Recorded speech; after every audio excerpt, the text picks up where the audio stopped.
Accidents happen all the time. It's nature. Who do you think is watching this video?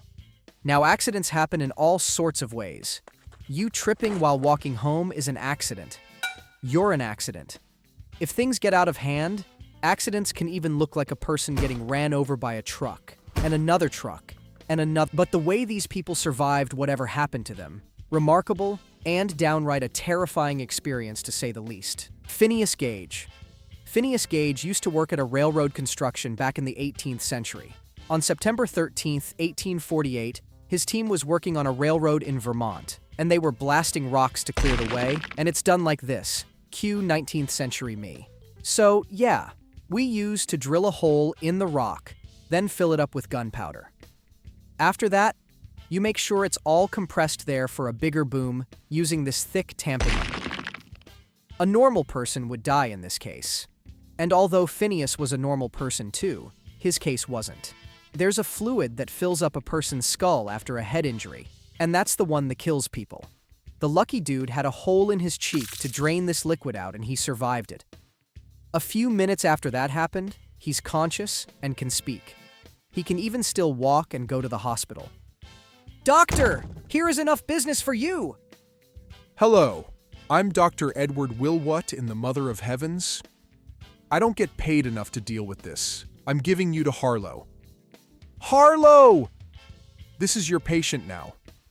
Hello, I'm Dr. John Harlow, and I'm going to what in the Mother of Heavens? But even if Phineas's case was shocking enough to the doctors, Harlow still treated him and made Gage good as alive, at least physically. Imagine, a long, thick metal stick goes through your head, and you come out unscathed in every way after treatment. Jesus would come down to personally congratulate you or something like that, because that never happened to Phineas. Before the accident, Phineas was responsible, hardworking, and a fan favorite. After that, he became disrespectful, he always cussed, and he was always angry. Are you describing Phineas after the accident, or Eric Cartman? What do you mean? It's definitely Finn, you know what you're right. Phineas basically became Eric Cartman after he recovered, and he lived for 12 years after that, and died from an epileptic seizure. Alexander Selkirk. This man was a sailor, and a pretty rugged one. In 1704, he was a part of the ship that probably did Christopher Columbus things I don't know. This ship, named Cinque Ports, already got so much from raids already since it started the year before. Oh, so they were pirates. Yeah, you could put it that way. Pirates. But because of so much fighting with other ships, their own ship was already badly worn out, and Selkirk noticed it and said, "Hey, Cap, our ship's not gonna last long in sea in this condition. We should fix it first, 'cause one big wave's gonna turn us to Titanic." But the captain, Thomas Stradling, didn't believe Selkirk just because he hated him, and started setting sail for Neverland anyway. So Selkirk was like, "About that, I'm staying here. Give me my things. Good luck finding Peter Pan." And he was left in Mazatiera Island in September 1704, with his clothes, a musket, some tools, a cooking pot, and a Bible. Of course, being an island man on an island when no man is an island is something that will take the wits out of you. Same thing happened to Selkirk for the first few days because he was probably screaming so much to the fact that no one can hear him at all. After he got tired of screaming, he just slept, and survival instincts kicked him first thing the next morning. He started eating anything that makes a sound and has 4 legs, typically goats that were brought there with special thanks to Spanish Inquisition, and then turned their skins to clothes to look cool. He also tamed the wild cats in the island like, how do you do that and teach them to kill what can kill him, which were rats that bite him at night. You see those houses there? Yeah, those are his. Alexander Selkirk made them using pimento trees. Using pimento trees. Who does that? But yeah, he made one to cook in and one to sleep in and use his Bible to talk and praise his imaginary friend up in the sky. Selkirk eventually kept repeating this process of his over and over for years, to the point that he memorized the island, adapted to it so hard, and looked like a wise elderly man because of how long his hair and beard are. After 5 years of living alone without a woman's touch and social interaction, which is my dream life, 2 bruh-ish sailors found his signal fire on the 2nd of February, 1709. So how did he look like when you found him? Well, he kinda looked like Moses and an ape at the same time, but spoke like a normal person. He kinda looked like he was about to raid our ship, so I let him hop on and pray that he doesn't. What a touching story. Back to you. After he got saved, he went back home, continued sailing, and eventually died at sea on 1721 somewhere in Africa. Roy Sullivan. In your life, there's little to no shot of you getting hit by a lightning. Ha! There's little to no shot of hitting me. Yeah, but no one had an accident from a lottery that left them almost dead, so sit down. Anyway, Roy Sullivan got hit, take this, 7 times. Lucky 7. The reason why he got hit so many times by lightning is because he was from Virginia. And there's your travel tip. Don't even think about Virginia. The first time he got hit was when he was hiding from a thunderstorm back in April 1942. He was inside a rubber-protected tower and thought he was safe. That's what she said.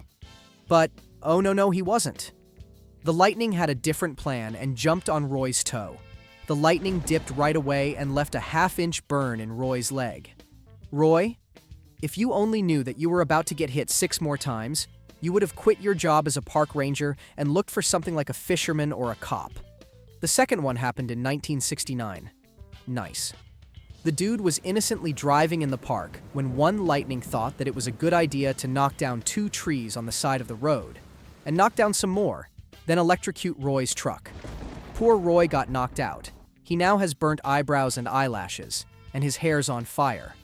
I mean, if someone's got beef with Roy, they could have just confronted him about it, but no.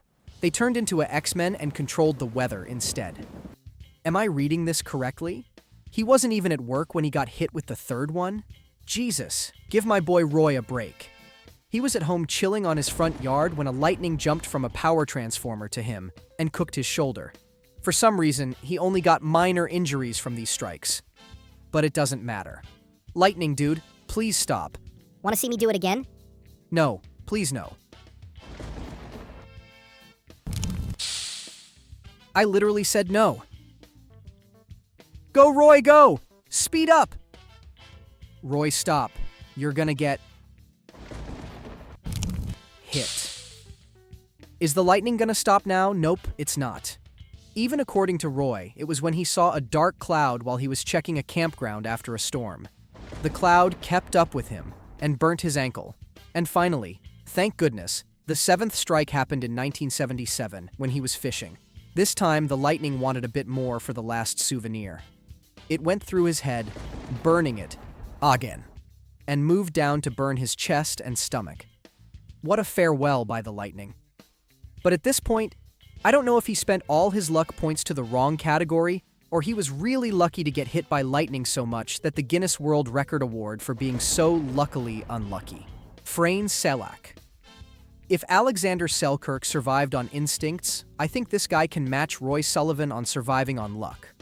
On a cold day in January 1962, a train from Sarajevo, Bosnia, traveling to Dubrovnik, Croatia without reason, just suddenly got derailed and yeeted itself to the river below it. Luckily enough, the river's icy, so the people's body parts would just splatter everywhere instead of them drowning. But the train went through the ice, killing 17 passengers. For some reason, this man is alive, and he's freezing with a broken arm. Some bruises, a razzle-dazzle of PTSD, and we got ourselves a series of unfortunate events for FRcak. A year after this, Franny was in a plane going to Rijeka in Croatia still. Some aircraft mechanic was probably going through a breakup back then and ended up skipping work because the door of the plane malfunctioned mid-air and just sucked Frane out of the plane. Get a man, a plane, and the sky. Put the man in the plane, and the plane in the sky. While the plane is in the sky, remove the plane. Now the man is in the sky, he falls on the ground, he dies. Except that's not what happened to Frane. Listen, there's a ton of places he could have landed on. A road, a house, a rock, a fence, a cow, and any of those could have obliterated his body. But no, he landed on a haystack. Of all places, a haystack. It actually makes me a little suspicious about him, because surviving a train wreck is impressive, almost impossible.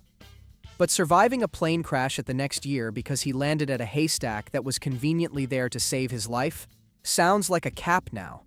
Especially that the plane crash killed 19 people. This was not the only instance his life was saved by chance. In 1966, FRcak was riding a bus to wherever when the bus just suddenly crashed down to a river with 4 people dying from it, and he swam to the shore with only bruises and cuts. In 1970, his car caught fire out of nowhere while he was driving, and he was able to bail out, like, right before the car exploded, really? Then 3 years after, another one of his cars caught fire and burning his hair. Surprise, surprise, he was okay, and only had shallow burns when he walked out of the hospital.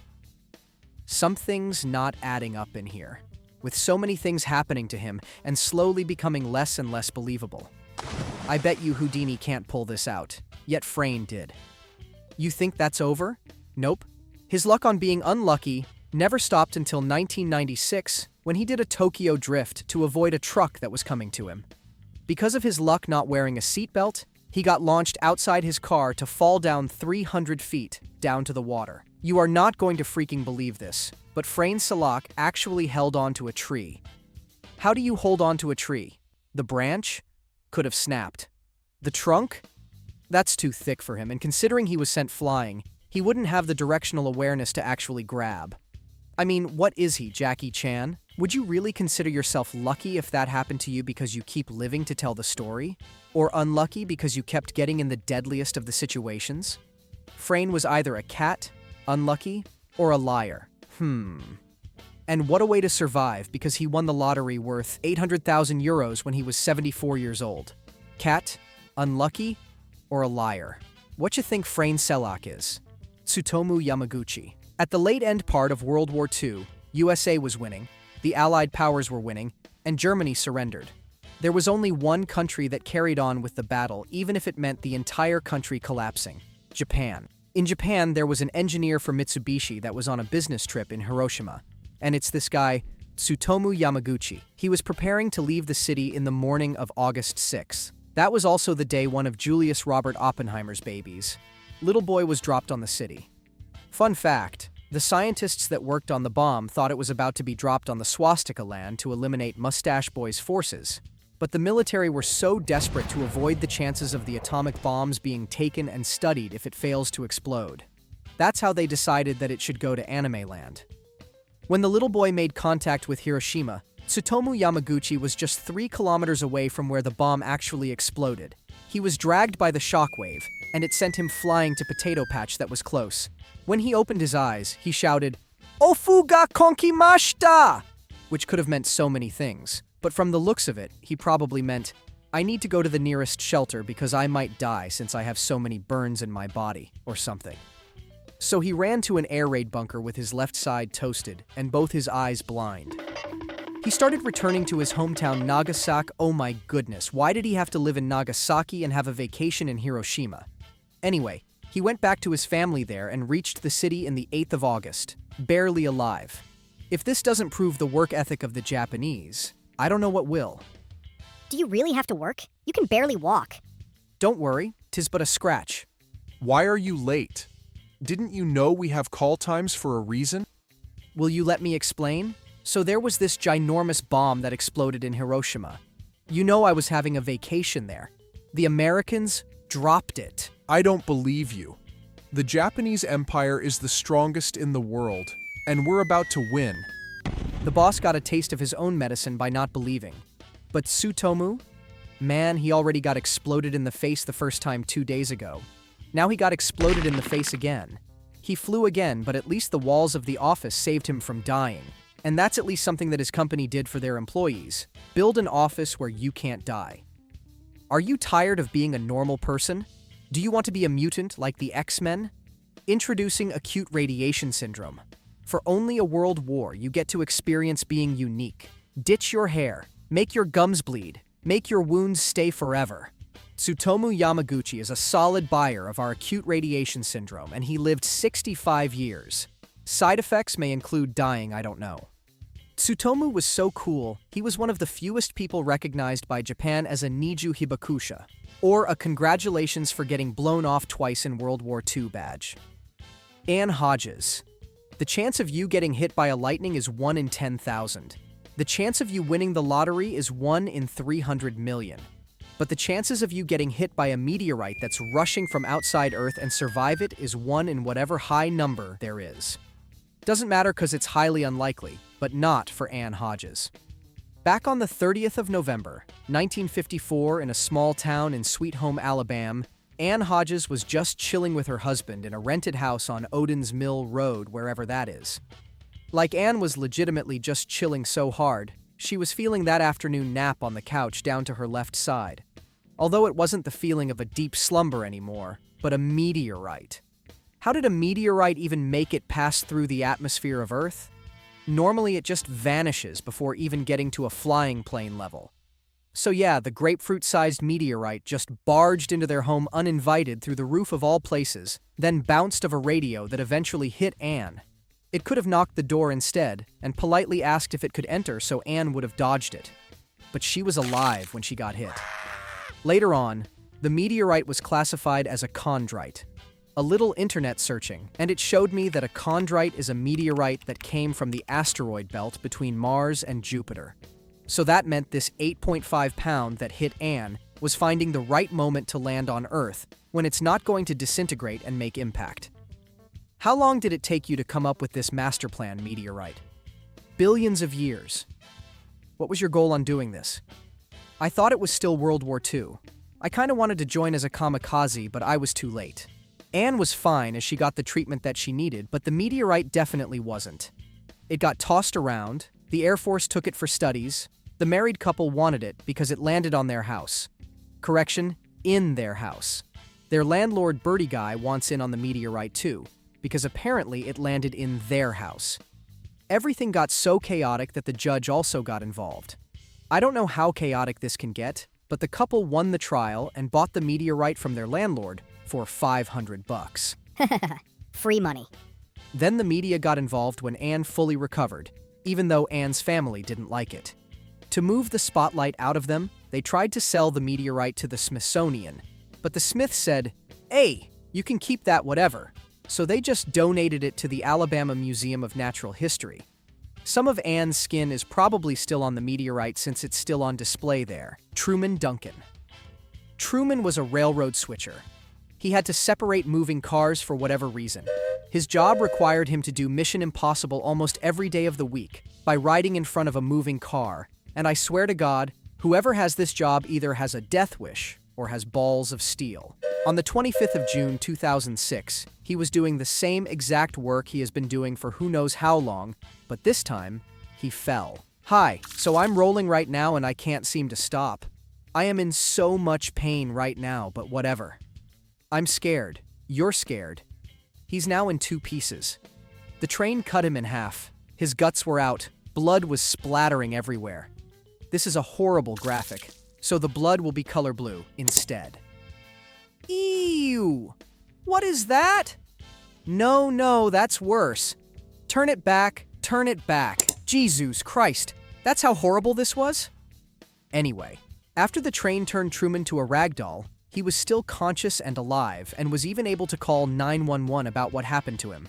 So was his phone in his pants and he crawled to get it, or was it in his chest pocket? Who knows, but he got the call through. 911, what's your emergency? Yeah, I got cut in half. Don't panic. I repeat, please do not panic. I am begging you. You're panicking. No, you're panicking. Where are you? We're gonna get you help. Okay, so I'm at Cleburne, Texas.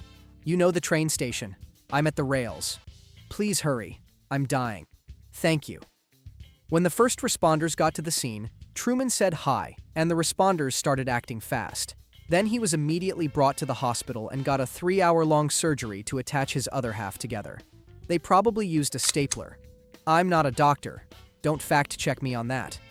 It took him a very long time and a lot of surgeries to get better, but they weren't able to make him one again. He stayed at 2 pieces, but he decided to trash the bottom half.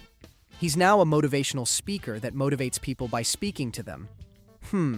I almost died too, so I belong in this list. I choked on water, so I drank more water to remove the water that I choked on. I'm now a living proof that human perseverance is real.